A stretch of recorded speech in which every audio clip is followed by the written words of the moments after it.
It's difficult to introduce a character like Robin Hood with a sentence you haven't already heard at least 50 times. He's the famous outlaw character, whose adventures with his band of merry men have been told and retold for hundreds of years. Film about Robin Hood is almost as old as film itself. Since the silent era, the story of an outlaw that steals from the rich and gives to the poor while confronting a corrupt sheriff of Nottingham and/or Prince John has been an easy one to tell and get engaged with. The silent film from 1922 has these grand sets, and Douglas Fairbanks does these super dangerous stunts on them. It helped make this straightforward tale a memorable movie in the medium's infancy. The story's fundamental simplicity made it easy to readapt in 1938, 4 years after the Hays Codening of Hollywood severely restricted the violence that was allowed to be conveyed on film.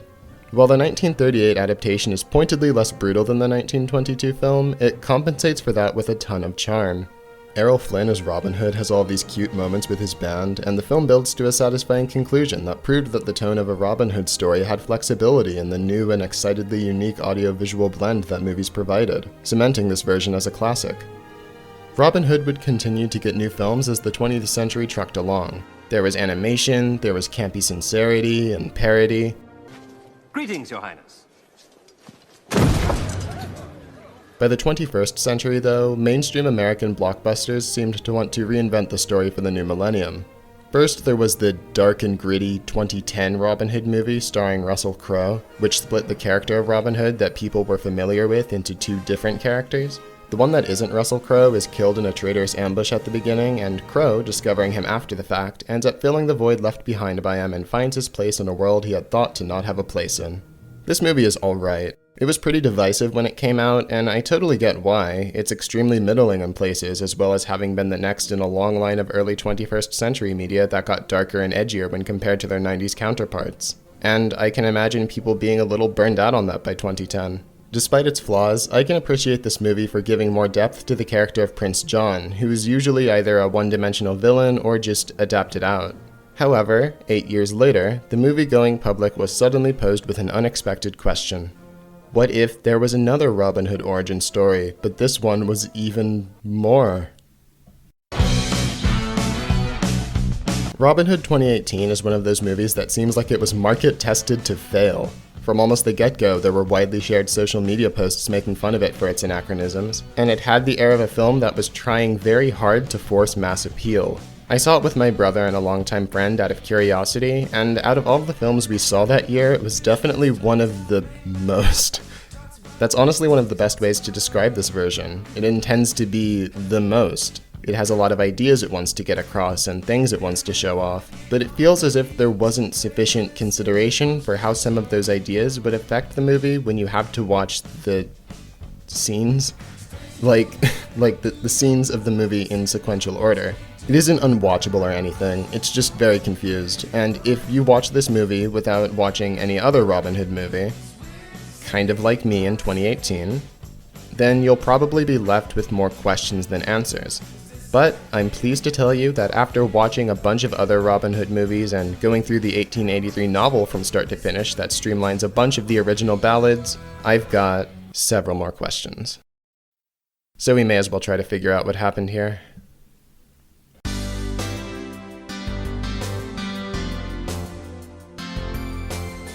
So, despite the general simplicity of Robin Hood stories, this movie is a little weird with its plot, so before we get to focusing on all of the anachronisms and the characters and all of that, I'm gonna just summarize the story from start to finish for the sake of contextualizing it all. And yeah, this is probably a bad foot to start on when talking about a Robin Hood movie, but you'll see. The story begins in Nottingham. Lord Robin of Loxley and Marian meet after she attempts to steal a horse for her neighbor. The two flirt a little and make out while the narration tells us to forget everything we know about Robin Hood.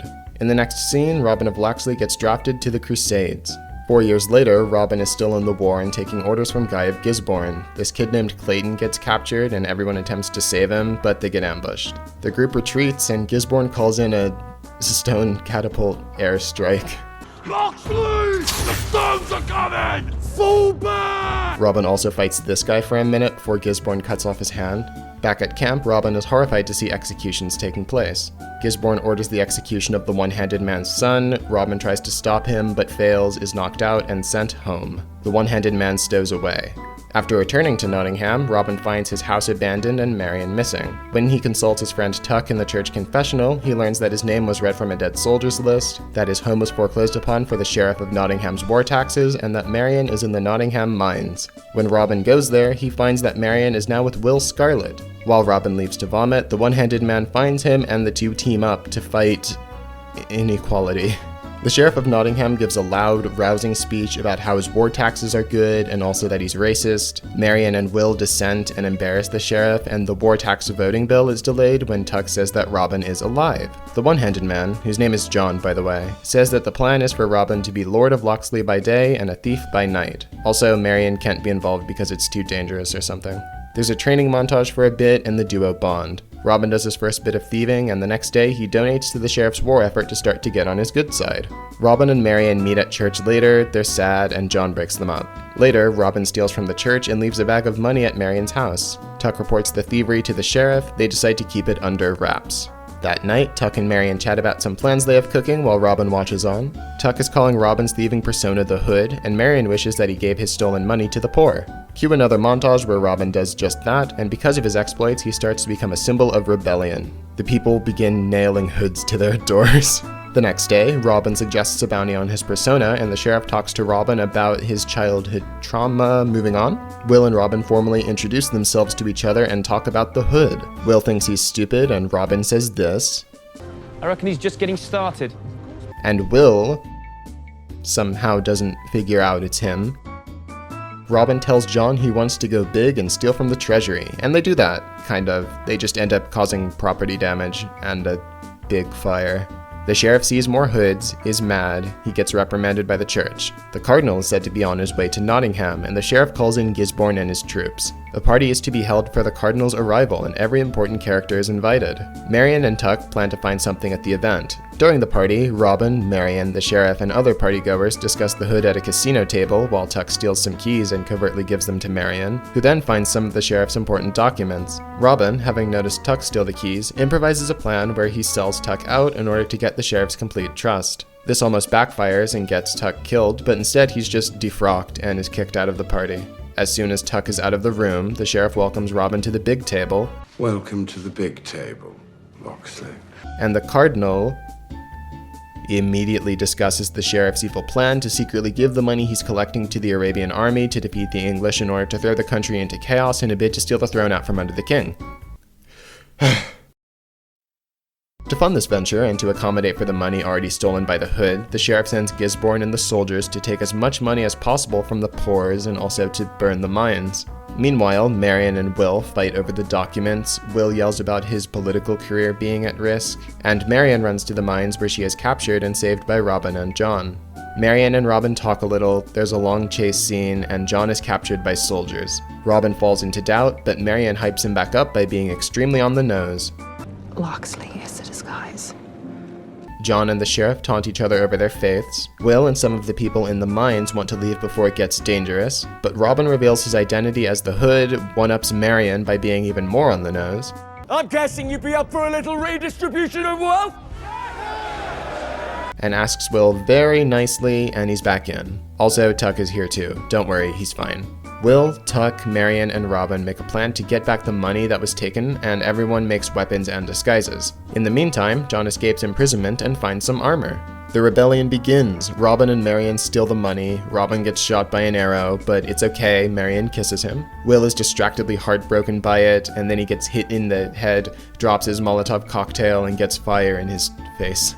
Gisborne and Robin fight a little, and Marion knocks him unconscious. They go looking for Will, and find him injured and angry, and Tuck takes him away. Then Robin looks at all of the violence going on and begins suffering from PTSD. He gives himself up to the soldiers and is captured. He and the sheriff argue over who the bigger traitor to England is, but then John, in disguise, knocks the sheriff down and picks him back up and hangs him. Everyone escapes into Sherwood Forest, and Will is somehow recruited by the Cardinal and becomes the next sheriff of Nottingham. Sometime later, Will sets a new bounty on the Hood, but Robin shoots the wanted poster out of his hand. The end. Alright, so I'm sure you have a couple of questions, like I did and still do. So we'll start with some of the most pressing ones, like, why does everything look like that? And what?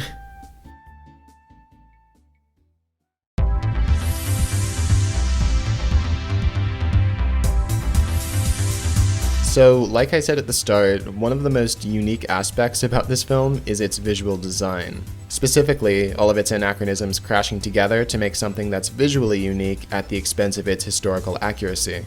If you're paying attention, or even half paying attention, it very quickly goes from something that gives the look of this movie its own vibe to something that's actively distracting. There are Molotov cocktails, this guy has a beanie, Robin is wearing, like, sweatpants in this scene, and his coat is machine sewn and quilted. The sheriff has this jacket, stuff like that is everywhere. If you know a lot of medieval history, you can point out details that are not only anachronistic, they actively make the story worse. Unfortunately, I am not an expert, but luckily for me, I found an interview that was published around the time this movie came out. It features medieval literature PhD holder Joe Livingstone, who has also taught a university course on medieval history. They go into far more depth than I ever could. Take, for example, Robin getting the Crusade letter. Now, according to Livingstone, soldiers at the time could or would go crusading for Jerusalem under strong encouragement, but no soldiers were ever drafted. In the story, it's meant to be a very dramatic beat to hit. The tragic tearing apart of the couple usually is.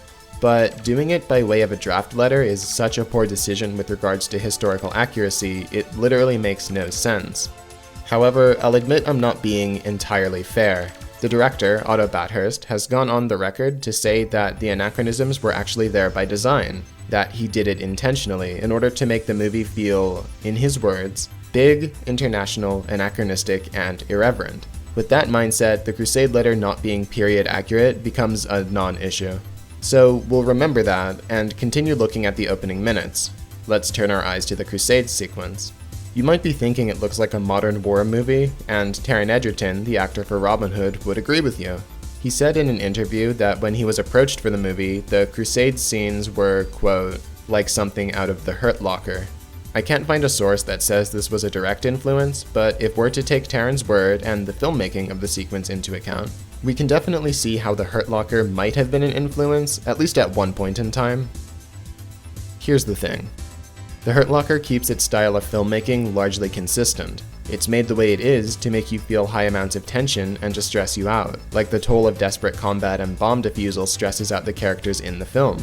It holds to this for most of the runtime, and when it changes in the final few minutes of the movie, it's highly motivated, as, like the main character in the scene, we are now supposed to feel out of place. The Crusade sequence lasts for barely 10 minutes and largely consists of action scenes, with barely any tension building. Why is this? Well, according to interview footage, Bathurst has said that the movie's combat is reminiscent of John Wick. The bow and arrow in this film is extraordinary. I mean, it's like, and it's very kind of sort of Bourne meets John Wick. John Wick and The Hurt Locker. Yeah, yep, that's good. Those two go right together. There's also Taron Egerton's postmortem on the film from 2019 that claims that the film underwent changes to such a degree that the final product was effectively a different movie than what was pitched to him, which suggests that the Hurt Locker-ness of the sequence may have gotten lost in the shuffle at some point.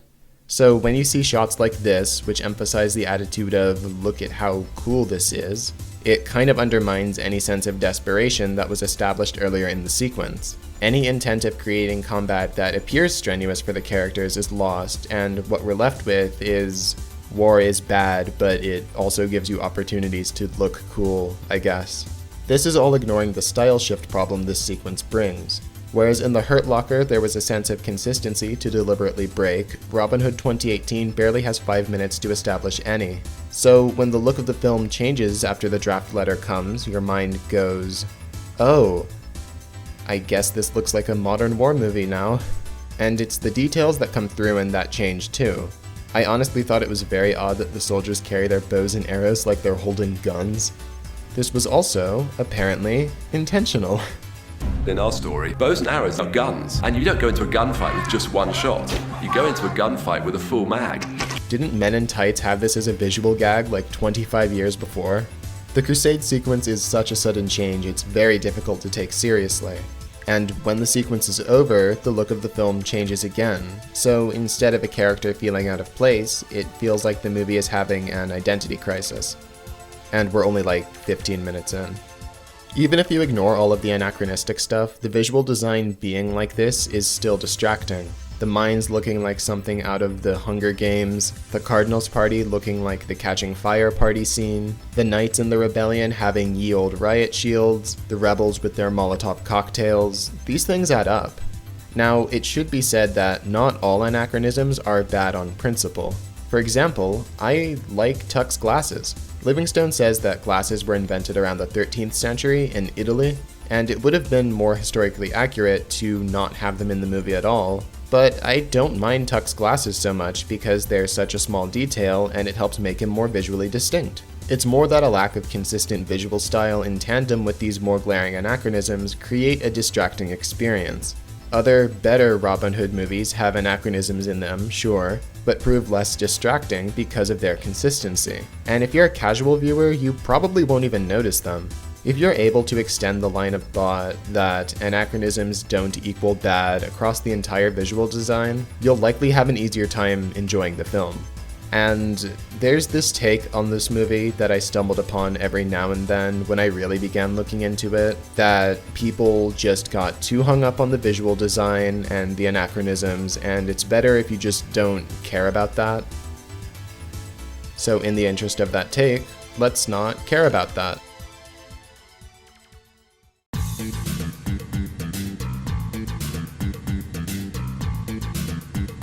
Where to start?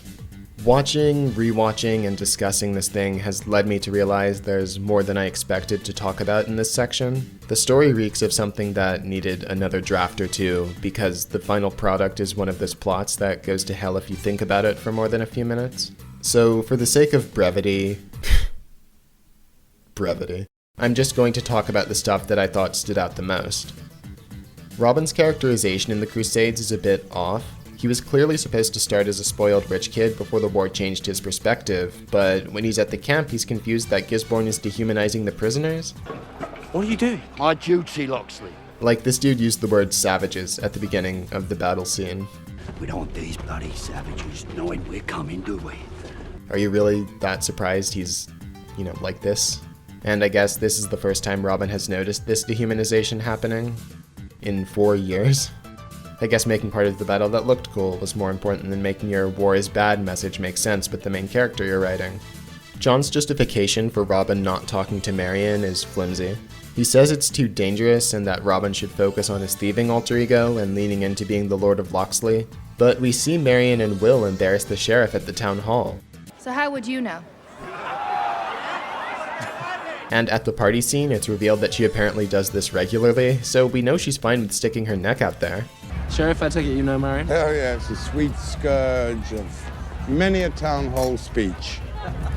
The scene where Tuck and Marion are hanging out in the mines would have been a perfect moment to just tell her, especially when we see that Robin is listening in on the whole thing. The Hood is still a relatively unknown thief, he's only struck like twice. Will isn't in this scene, and they even mention their plans too, so there's no reason to not just clue them in to what's happening other than some nebulous danger we're supposed to keep in mind. And I have the feeling that they had John say that there was danger 2 times before this, so that it would be more convincing that there was any. But nope, Robin's 2 for 2 so far. Maybe there could have been a different draft of this story where Robin tells Tuck and Marion what's up, so they could clue Robin and John into their plans and they could all work together and maybe develop a dynamic. But I guess not, and Tuck doesn't even meet John until the end of the film. This lack of danger is really not helped by what's done with the sheriff and how the consequences aren't defined super well. He claims to have some kind of iron grip on Nottingham. They're not the people, they're my subjects. But like, dude, he gets shit on a lot. He gets humiliated by Marion during the town hall and people laugh at him. He gets scolded by the church a bunch. This thief is making you look like a damned fool. He keeps the first couple of robberies by the Hood under wraps. And while Robin's leaning into being the Lord of Loxley, it's apparently not too difficult to scale back his executions. Why don't we just hang one of them? Compare this to the silent film, where under Prince John's rule, the dissenters got whipped or hanged or chased out of town by knights, like on horseback. In the 1938 film, Robin has to actively stop executions as they're happening. In Prince of Thieves, villages are burned because of Robin's antics, and he gets criticized over it and has guilt because of it. You brought this misery on us, Loxley. It helps build up the sheriff as a villain with power over people. While we're talking about consequences, there's that scene in the party where Robin almost gets Tuck killed when he uses him to get on the sheriff's good side. Robin talks the sheriff out of killing him and helps Tuck get away with his life, but defrocks him, and you can clearly see he's pretty upset by it. That should cut him a little deeper than any blade could. Don't. You can't.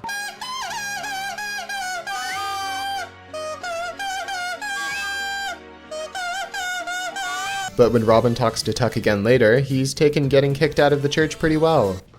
You set me free. I guess he just hated his boss, and the whole faith thing was like a 9 to 5. So not only can we talk the sheriff out of ruthlessness, a situation where someone might have had a problem with Robin's methods is fine with what happened. So what we're left with is a sheriff of Nottingham that does a bunch of mustache twirling and shouting. And the brutality really only starts near the end of the second act, where Robin and John have to defend the mines. Speaking of John, he's poorly used in general, and we see this in how his story plays out. At the beginning, Guy of Gisborne is directly responsible for cutting off his hand, and he orders the death of his kid. Well, if it's any consolation, you can't. So when Gisborne arrives in Nottingham, you might think that John would have a chance to get some payback for all that. Nope, it's Marion. She knocks him out. He had it coming. I guess someone in the writer's room realized that if John was going to have any involvement in the final battle with the sheriff, he needed to have built up any animosity with him. So his first conversation with the sheriff is after he's captured at the end of Act 2, and the sheriff is the one taunting John over his faith in his kid, not Guy of Gisborne. So John has like a couple days of anger built up over the sheriff compared to the several months he had for Gisborne. But that armor fake out was cool, I guess. Alright, it's about to get really dumb. So when John and Robin are having their first real conversation, John goes into detail about Nottingham's inequality. Men of power taking more power from the blood of innocents. So you might think that Robin becoming the famous thief would be a natural progression, but instead a strangely long amount of the film is dedicated to Robin leaning back into being the Lord of Loxley. John says he needs to do this in order to find out what's really happening to the war money. Because if we want to know where the war money is really going, you will have to charm your way into the belly of the beast. The thing is, Robin is already established as having enough power to stall things like voting on the war tax bill because of his absence, which means that he would reasonably have enough influence to actually help the people in Nottingham, but he doesn't. I mean, when he's the Hood, he throws a few coins on the ground while he's stealing entire bags of them, but highlighting another issue here, despite this grand plan that John has created, Marion actually ends up finding out the sheriff's plans before Robin. Remember those documents she found? They actually list out all of the sheriff's war transactions, detailing his evil plan in full. So for most of the time Robin is keeping up his facade, the main character learns less than his friends. But Robin has to get his place at the big table in order to learn these plans too, so he improvises with his friend's life, and then the Cardinal just says what the evil plan is out loud. And because it's the first time we actually learn what the evil plan is, it might come off as adequately written, even though it's not. But let's look at what had to happen in order to get us here.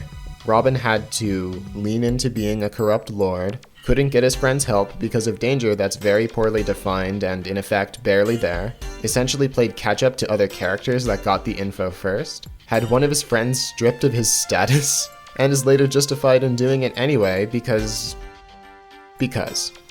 This ties into another larger problem with the whole thing. There has to be something else happening with the money the sheriff is collecting, or else Robin would look very unheroic. If the sheriff's motivations were as deep as being greedy after already attaining the power he wanted, Robin would be almost as morally reprehensible as the sheriff. So there has to be some conspiracy going on that justifies Robin being Lord of Loxley for so long. Let's compare this to the 1922 silent film again.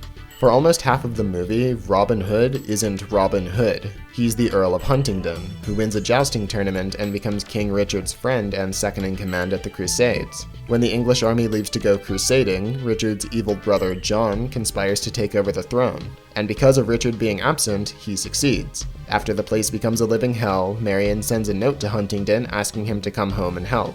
He attempts to send a note of confirmation back, but it's intercepted by Guy of Gisborne, who incapacitates the Earl and attempts to turn him in for treason. Unable to take the life of his friend, Richard intends to leave Huntingdon in a tower until the end of the Crusades. However, this doesn't stop Gisborne from creating circumstances that almost starve Huntingdon to death. And in the end, he and Alan a Dale have to flee the Crusades and turn outlaw. In the 1922 film, Robin's status isn't able to solve his problems. Even when he's spared because of his friendship to the king, Gisborne is still written to acknowledge Robin's potential to get in the way and makes another nearly successful attempt on his life. In 2018, Robin's status saves his life in the Crusades, Put this worthless toff on a hospital boat back to England. And there are multiple flimsy justifications as to why leaning into his status in an explicitly corrupt system is not just good, it's necessary. He doesn't use his status to help the poor of Nottingham and donates to the war effort instead. Well, he steals it back later and throws a few coins on the floor, eventually. He gets Tuck defrocked. Don't worry, he didn't even like being a friar for his stupid boss. Robin becomes the sheriff's right-hand man?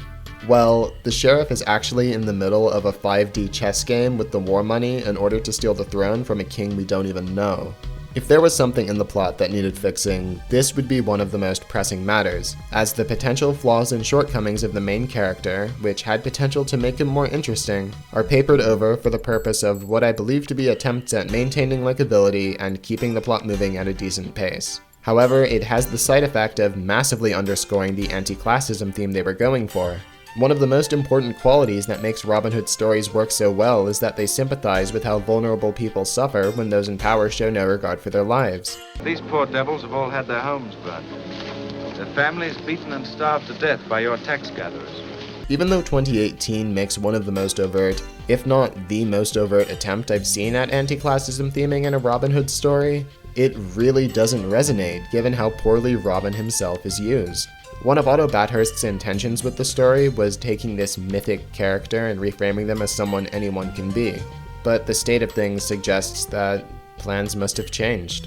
Now more than ever, do we need Robin Hoods and Marions and people like this to stand up for the truth and go, hang on, no, this isn't okay. What, like Spider-Man?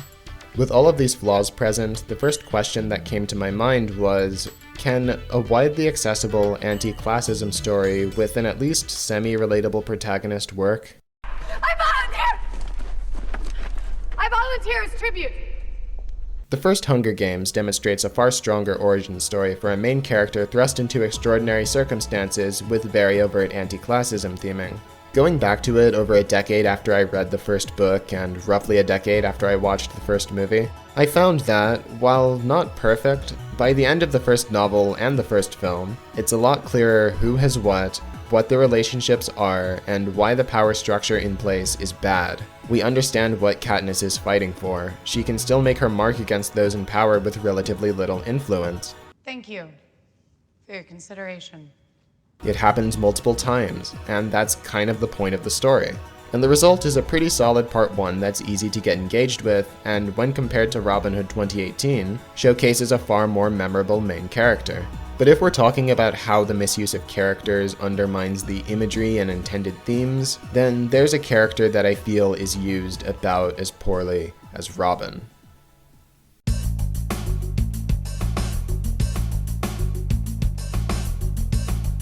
Will Scarlet is the odd duck as far as his role in Robin Hood stories go, because they're rarely integral.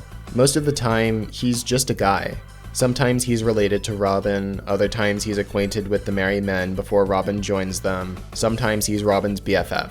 The point is, while he's a fairly iconic character, he doesn't often get a pivotal role. So for this origin story, Will Scarlet needed something more interesting to do if he was going to be here. And animosity with Robin isn't a terrible idea in the abstract. Robin having friction with Will is what made him one of my favorite characters in Prince of Thieves.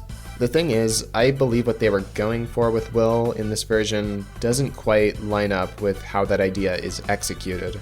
He's in a relationship with Marion when Robin gets back from the war. He has worked his way up in a system he dislikes and believes that Marion and Robin acting out against the sheriff by way of rebellion is not the way to go. And in the case of Marion, he believes that her stealing the important documents will threaten his political career. I have worked too hard for too long, devil knows, for years. What's a bit weird to me is that even after the chase scene in the mines and when the sheriff has ordered martial law, he abandons his evacuation plans and joins the rebellion because Robin asks him very nicely, even though the circumstances haven't been worse. This suggests that while he was critical of Robin's methods, he's still willing to fight with the rebellion for the sake of taking down the sheriff at serious risk to his career and himself. Will is even the one that breaks the standoff with the soldiers and properly kicks off the fighting. But then he has a face-heel turn and becomes the new sheriff at the end of the movie.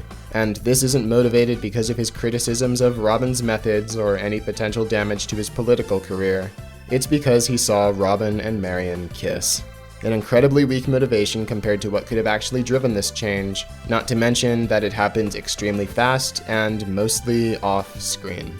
Like he was willing to risk everything he worked for, but the kiss is what breaks the camel's back. Okay, Will. At best, it could have worked to create significant friction between Robin and Will, but this sudden jump into becoming the evil sheriff makes his inconsistent writing feel incredibly silly, especially with how straight they play it. I know. I saw. I am going to create an environment that is so toxic. Not only is this idiotic from a narrative perspective, I'm pretty sure it's also weak from an editing one. After Will and Marion have their spat while the fighting is happening in the background, Tuck picks up Will and carries him away. I'll get him back to the manor.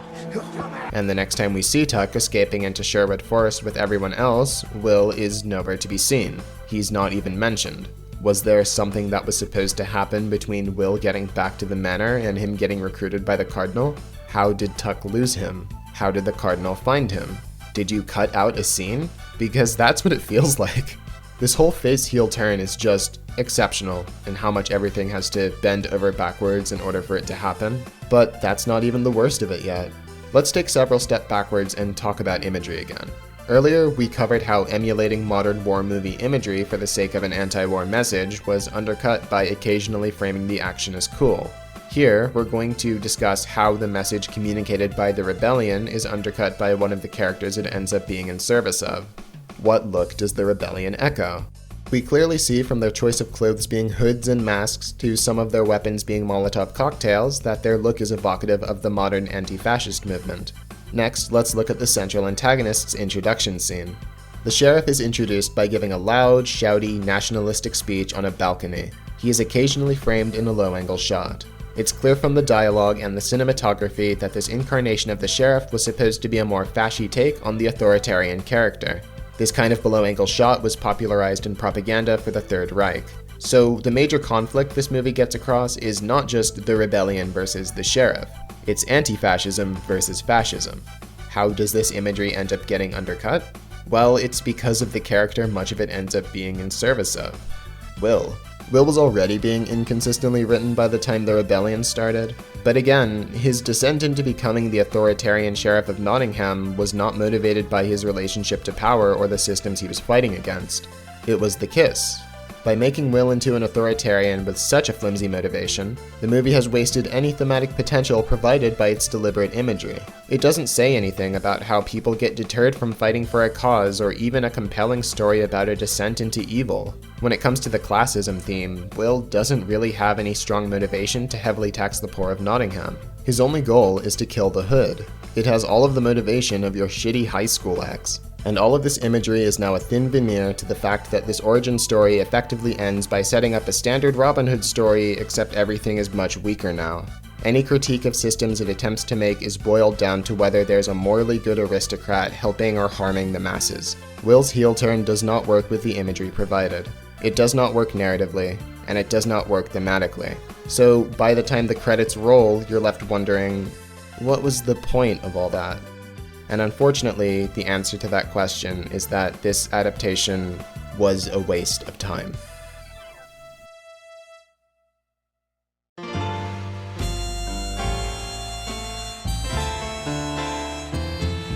I think the most interesting thing about Robin Hood 2018 is a piece of interview footage I found featuring Otto Bathurst, where he talks about modernizing the character.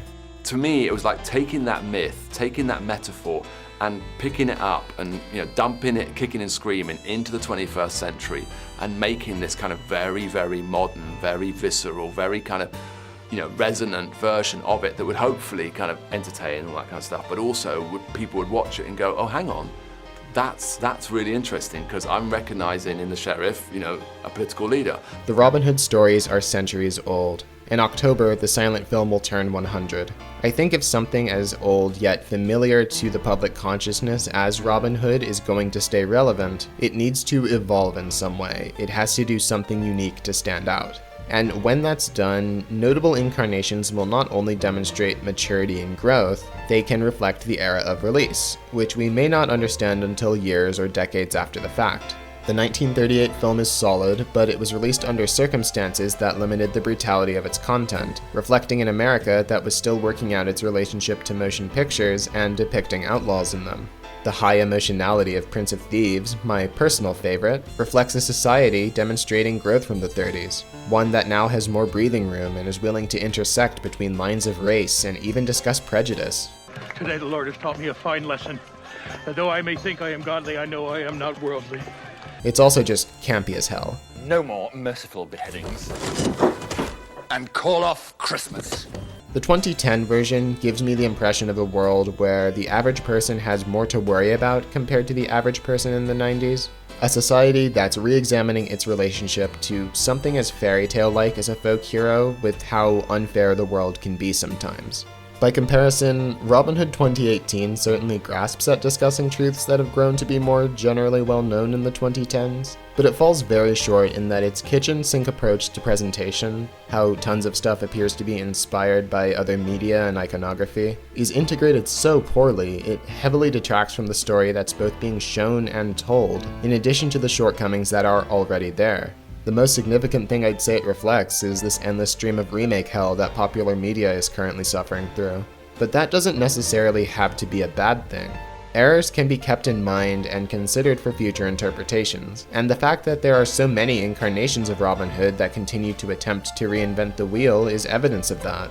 The 1883 Howard Pyle novel is one of the most standout examples so far. Pyle put an effort to streamline the Robin Hood ballads into a consumable semi-narrative, and the result was so iconic it's still pulled from in modern adaptations. It takes a thief to catch a thief. That line is lifted directly from Robin's battle with Guy of Gisborne in chapter 20. Although in the novel it's more tongue-in-cheek and flows better than the 2018 version, where it's more or less played straight. This is what I mean though. I think back to the take that I found that this movie is better enjoyed if you turn your brain off. But honestly, I believe this movie is better if you're paying attention to all of its flubs and inaccuracies, because those failings create something that can be enjoyed in a relaxed watch party with friends, and in spite of its often botched messaging, there are so many moments that are unintentionally hilarious to me. So I was honestly kind of tempted to write a much more cynical sounding conclusion that was all, remake bad, cinema's gonna die or something. And while this movie is undoubtedly a pretty harsh failure, it didn't feel quite right to do so with this essay. Robin Hood 2018 is a pretty large waste of time, but it was trying to do something. And I thought it would be more interesting to take a closer look at that. Although, yes, there are simply bad remakes I have on my list of future video ideas. Sounds to me like blackmail. You're damn right it is, because, Jet, you are black and you are male. But yeah, this film throws everything in the kitchen sink at you, and it falls on its face pretty hard. Go watch Prince of Thieves. I know it's 2.5 hours long, and it might take a minute to get into, and it's not perfect, there are some things that haven't aged well, but I love its sincerity. God. When was the last time we had a movie with this vibe? Lord of the Rings? I don't know. Also, did you know that the 2018 Marion is played by Bono's daughter? England, in the gallant days when history hung on the flight of an arrow or the slash of a sword, when feudal barons ravaged the countryside to live in pomp and splendor, when one man alone dared challenge the might of his country's oppressors, Robin Hood, outlaw of Sherwood Forest, and his stalwart band. Robbing the rich to feed the poor, ready to fight for king, for country, or for maiden fair. Now, this forest is wide. It can shelter and clothe and feed a band of good, determined men. Good swordsmen, good archers, good fighters. Are you with me?